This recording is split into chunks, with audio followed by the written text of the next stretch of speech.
مصطفیٰ کی ڈگر پر چلو، سرخ روئی جہاں میں اگر جاگی۔ السلام علیکم ورحمۃ اللہ وبرکاتہ۔ آج گناہ اور حرام کاری اتنی شکلوں میں ہمارے سامنے آ رہے ہیں کہ شاید ان کی شکلوں کی نشاندہی اور انہیں ایک ایک کر کے شمار کر پانا مشکل ہو جائے۔ جوا کو ہی لے لیجیے، جو جوا کی اسلام میں حرام قطعی ہے، جس کی حرمت کا بیان اور ذکر قرآن کریم میں اللہ تبارک و تعالیٰ فرماتا ہے، اعوذ باللہ من الشیطان الرجیم، یسألونک عن الخمر والمیسر قل فیہما اسم کبیر، سورہ بقرہ آیت نمبر 219۔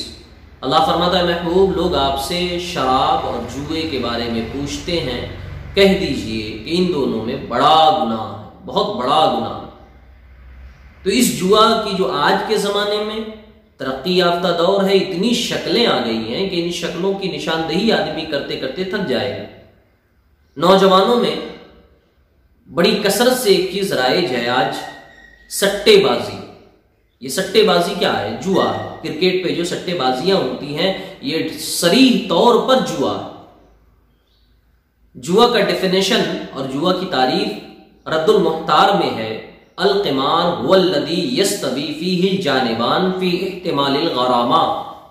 جوا وہ ہے جس میں دونوں طرف کے لوگ نقصان میں برابر کا احتمال رکھتے ہوں، یعنی یہ بھی جیت سکتا ہے، وہ بھی جیت سکتا ہے، یہ بھی ہار سکتا ہے، وہ بھی ہار سکتا ہے، اور یہی ہو رہا ہے۔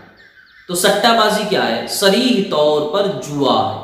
کیرم بورڈ میں پیسہ لگا کر کھیلنا صریح طور پر جوا، لوڈو میں پیسہ لگا کر کھیلنا صریح طور پر جوا، اور بھی جتنے کھیل ہیں جن میں پیسہ لگایا جائے اور ہارنے جیتنے کا احتمال ہو، آنے جانے کا احتمال ہو، یہ جوا ہے۔ لاٹری کھیلنا جوا ہے، اور جوا حرام ہے، جیسا کہ آپ نے قرآن کریم کی آیت مبارکہ ملاحظہ کی اور سنی۔ اور حرام کھیل میں آپ ہارے جب بھی گنہگار، اور اگر جیتے جب بھی گنہگار، اور جیت کر اگر مال گھر پر لے آئے، خود کھائے، اپنے بیوی بچوں کو کھلایا، تو سب کے سب گنہگار۔ الترغیب والترغیب کی حدیث ہے، آقا کائنات صلی اللہ علیہ وسلم فرماتے ہیں، مجھے قسم ہے میرے رب کی کہ جس نے بھی اپنے پیٹ میں ایک لقمہ حرام کا ڈالا، 40 دن تک اس کی کوئی عبادت قبول نہیں کی جائے، نہ اس کی نفل عبادتیں قبول ہوگی، نہ اس کی فرض عبادتیں قبول ہوگی، 40 دن تک۔ ایک حدیث ہے جس کا مفہوم یہ ہے کہ 40 دن تک اس کی کوئی دعا قبول نہیں ہوگی۔ ایک حدیث ہے، حضرت ابو بکر صدیق رضی اللہ تعالیٰ راوی ہیں، آپ فرماتے کلو جسد نبت من سحت فالنار اولی بہ، کہ جس جسم کو بھی حرام مال سے فائدہ پہنچا اس کا سب سے پہلا حقدار جہنم کی آگ ہے۔ یعنی ہارے تو ایک تو حرام کیا، دوسرا اپنا مال ضائع کیا، جیتے جب بھی حرام کیا، اور حرام مال کھائے اور اپنے گھر والوں کو کھلایا۔ بتائیے آخر یہ کون سی دانش مندی ہے؟ ہمیں اس بات کا یقین اور اعتماد ہونا چاہیے کہ ہمیں مال اتنا ہی ملے گا جتنی ہماری تقدیر میں لکھا ہے، جتنا ہماری تقدیر کا حصہ ہے۔ اب چاہے آپ جوا کھیلیں، بے ایمانی کریں، چوری کریں، تقدیر سے زیادہ مال جمع نہیں کر سکتے۔